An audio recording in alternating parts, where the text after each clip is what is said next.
My name is Sherry Smith with Back Tee Sports. We're here at Ventana Canyon in Tucson, Arizona for the tip of the month, which is lag putting.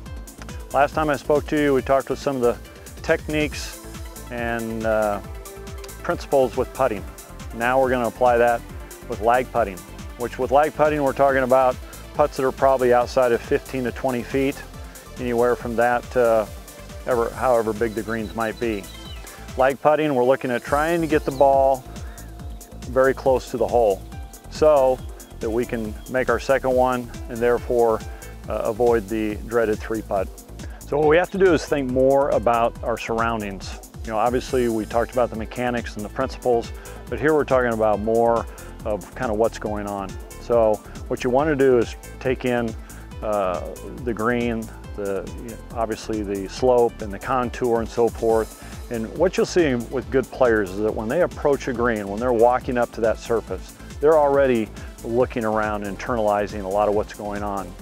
They see some of the slopes, they see where the drains are, where the water's running off, and which can have a definite effect on this putt. They're also looking at the shade of the grass. You know, sometimes it looks lighter or darker, and that all deals with grain. So all of those things will definitely influence what's going to happen with this putt. And with lag putting, obviously, speed is very important. We're trying to have good speed and then always proper, good direction.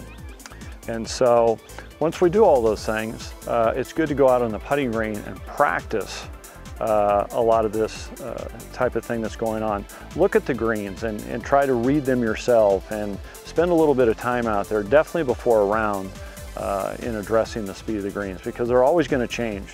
When you go to another golf course or each day, greens might be mowed one day, they might not the next day. And so you got to take a lot of those things into consideration in order to be a good lag putter. And once you do those kind of things, then we want to get in and address ourselves to the ball. Another key thing here is, we talked about alignment before, you want to have your alignment parallel to that target line. So once you decide on your target line, which is going to be a point, a reference point, so to speak, right or left of the hole. And I like to make my reference point at least to the hole or maybe slightly past the hole. You talk about all the time, people talking about reference points, either maybe halfway, or they talk about in your alignment 6 inches past the ball. But really all of that is just dealing with having that club face square to your target. With this type of reference point, we want to think about at least to the hole, because this will definitely help our speed and having better speed. So again, when you go out on the putting green and before a round or even in your practice time, hit putts from different lengths. Hit them uphill, downhill with 2 and 3 breaks in them, and get a feel for it, because that's going to be very important once you get out there in a round of golf. As you know, when you get out there, tension comes in, we get nervous, and you want your routine that you've already worked on to kind of take over. And then the other thing too is that practice that you've been doing should also kind of take over and help you as well. So this particular putt here that I'm going to hit right now is at least 30 to 40 feet long. I'm going to pick a point, it's definitely got some left to right break in it. I'm going to pick a point about a grip length left of the hole, and that's my focus. And that's what I'm going to line up to, is that line. And I'm just going to keep my eyes really fixed on that point. I'm not going to be looking at the cup until hopefully that ball might go in the cup once I hit this putt. But that's the type of things that you need to think about. So let's go ahead and hit one here and see how I do.